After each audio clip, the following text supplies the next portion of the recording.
नमस्कार, मैं हूं पवन त्यागी। राहुल गांधी की लोकसभा सदस्यता रद्द होने के बाद से हम ये देख रहे हैं कि पूरी कांग्रेस बौखलाई हुई है। तरह तरह के नेता बयानबाजी कर रहे हैं।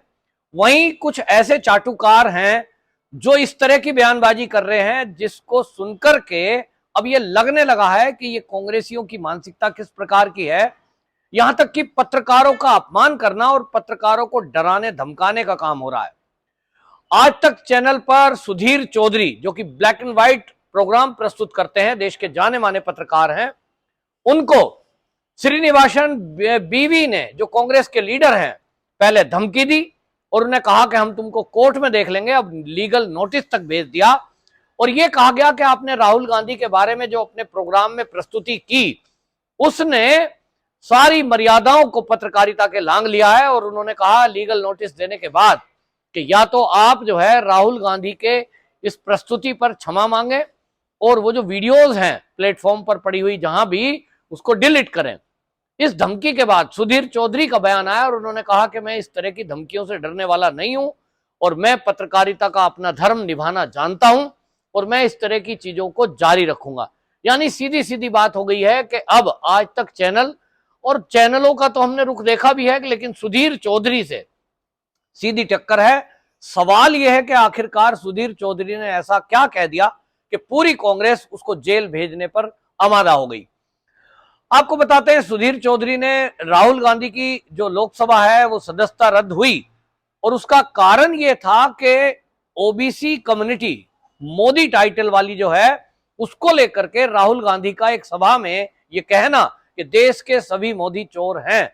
इसके बाद उनके ऊपर अलग अलग राज्यों में एफआईआर कराई गई थी। गुजरात के सूरत में मजिस्ट्रेट ने बाकायदा ये सजा सुनाते हुए कहा कि आपको 2 साल की सजा है। और इसके पहले माफीनामे की बात हुई थी कि आप यदि कम्युनिटी से माफी मांगते हैं, लेकिन राहुल गांधी ने यह कहकर माफी मांगने से मना कर दिया कि हम कोई सावरकर नहीं है जो माफी मांग लेंगे। उसके बाद सजा का ऐलान होता है और सजा भुलने के बाद कांग्रेसी अलग अलग तरीके से राहुल गांधी के बचाव में उतर गए। राहुल गांधी के बचाव में सबसे पहले प्रियंका गांधी वाड्रा उतरी और कई कांग्रेसियों ने प्रेस कॉन्फ्रेंस करके यह सवाल उठाया कि मोदी जी की सरकार है और इनके चलते जिस तरह से राहुल गांधी पर यह सजा का ऐलान हुआ है, ये मैक्सिमम सजा दी गई है, जबकि जो देश के अंदर पैसा लूटकर भागे हुए लोग हैं, नीरव मोदी, मेहुल चोकसी, इनको सरकार कब पकड़ेगी। इस मुद्दे पर लगातार कांग्रेसी ये बात कर रहे थे कि ये जो मोदी सरकार है ये अडानी का फेवर कर रही है और ये अडानी को फायदा पहुंचा रही है। हम अडानी पर सवाल उठा रहे हैं तो हमारी जुबान बंद करने के लिए राहुल गांधी की सदस्यता इसलिए रद्द करवाई गई ताकि वो फिर से संसद में जाकर मोदी से सवाल ना कर सके। अब सवाल यह है कि कम्युनिटी का आप अपमान करते हैं, वो कम्युनिटी में से कोई व्यक्ति अपनी अवमानना को लेकर के कोर्ट में जाता है, जज उस पर सजा सुनाते हैं, आपने क्षमा नहीं मांगी, एक कम्युनिटी का अपमान किया। और वो जो कानून है देश का वो 1951 में बना हुआ है, 1951 का जनप्रतिनिधि कानून, वो ये कहता है कि यदि कोई जनप्रतिनिधि कोई ऐसा काम करता है, कोई ऐसा अपराध करता है जिसमें उसको 2 साल की सजा हो, तो उसको 6 साल तक चुनाव लड़ने से बैन किया जाएगा और उसकी जो भी सदस्यता लोकसभा, राज्यसभा या विधानसभा की है वो रद्द की जाएगी। और उसके बाद ये हुआ है। इसमें सरकार का तो कोई रोल भी नहीं है, लेकिन जिस तरह से ये मोदी को लेकर के हमेशा टारगेट करते रहे, तो अडानी और मोदी के रिश्तों को लेकर के और बाकी भगोड़ों को लेकर के ये सवाल उठाते रहे सरकार पर। अब कांग्रेस ने फिर से वो सवाल उठाया कि जो भगोड़े पैसा लेकर देश का लूट कर भाग गए, इन पर कार्रवाई कब होगी। राहुल गांधी पर तो तुरंत हो गई, इनकी सदस्यता रद्द तुरंत कर दी गई, उन पर कार्रवाई कही हो गई। और सवाल यहीं से पैदा हुआ।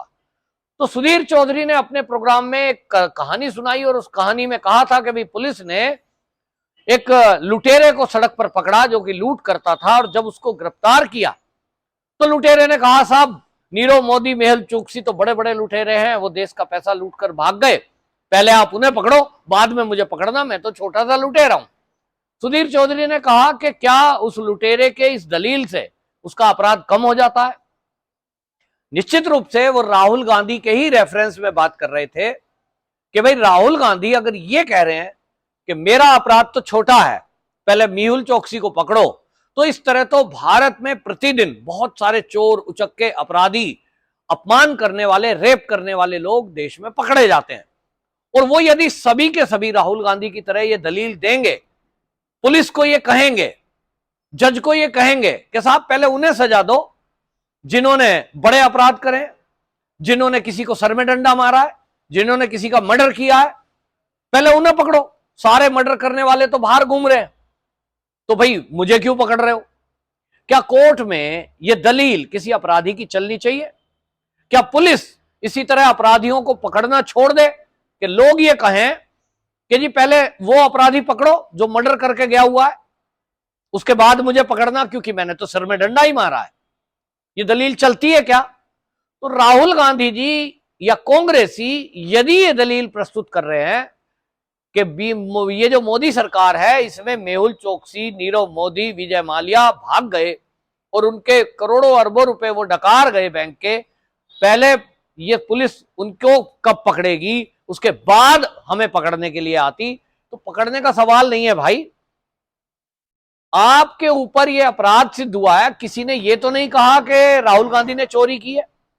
सुधीर चौधरी ने अपने प्रोग्राम में कहीं ये नहीं कहा कि राहुल गांधी ने कोई अपराध किया है उस तरह, उससे अलग। फिर राहुल गांधी की तरफ से या कांग्रेसियों की तरफ से सुधीर चौधरी को टारगेट क्यों किया जा रहा है?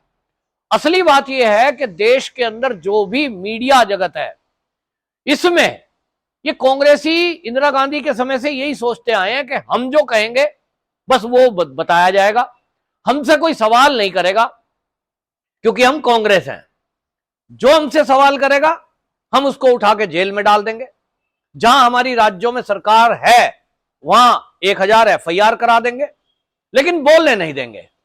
हमने देखा है कि ये तो अब सुधीर चौधरी ने तो चलिए तुलना की केवल, लेकिन हमको याद होगा कि जब महाराष्ट्र के अंदर महाविकास आघाड़ी सरकार चल रही थी और वहां सुशांत सिंह राजपूत जो कि एक बॉलीवुड के एक्टर थे, उनकी हत्या होती है, उसके बाद से जनता सवाल उठा रही थी और रिपब्लिक भारत, अर्नब गोस्वामी उसको प्रमुखता से दिखा रहे थे और उन्होंने सवाल किया क्योंकि वहां कांग्रेस के सहयोग से सरकार चल रही थी, 3 दलों की सरकार में कांग्रेस भी एक सहयोगी दल था, तो उन्होंने सवाल उठाते हुए सोनिया गांधी का वो नाम लिया जो सोनिया गांधी का सोनिया गांधी होने से पहले का नाम था, यानी विवाह के पहले का नाम।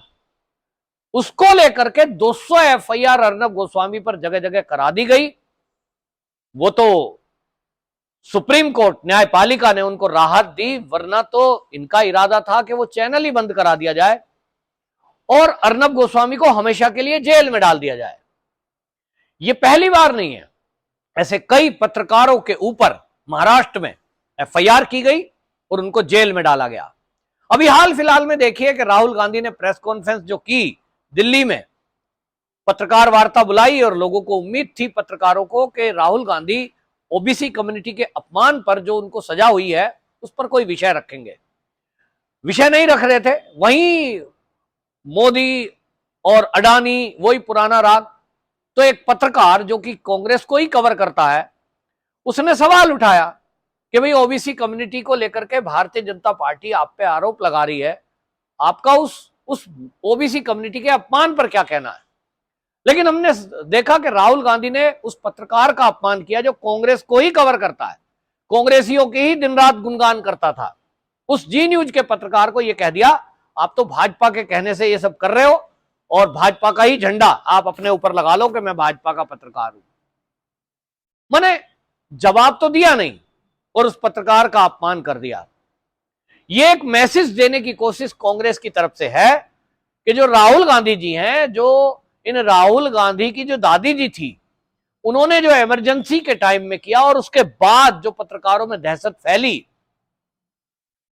ये आज भी लोग याद रखें कि राहुल गांधी इंदिरा गांधी का पोता है।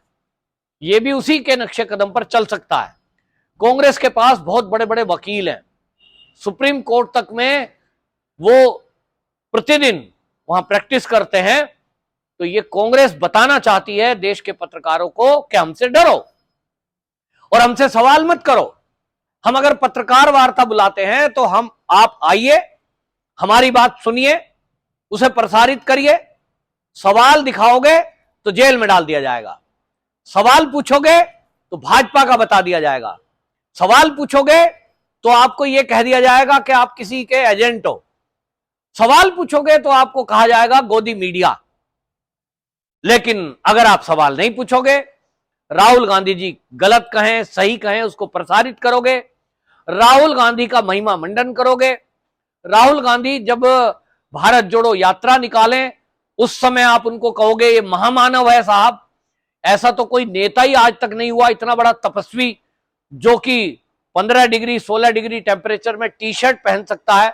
यह बात अलग है, किसी ने उन दृश्यों को दिखाने की कोशिश नहीं करी कि राहुल गांधी किन केबिन में सोते थे, क्या खाते थे, क्या पीते थे। लेकिन जिन पत्रकारों ने राहुल गांधी का महिमा मंडन किया वो तो इनके लिए ठीक है, और जो कुछ भी सवाल करेगा वो तो गोदी मीडिया है। उस गोदी को मोदी से जोड़ करके कहा गया, यानी इनसे कांग्रेसियों से सवाल पूछना ऐसा माना जा रहा है जैसे गुनाह है। तो ये जो इन लोगों का अहंकार है ये कब टूटेगा?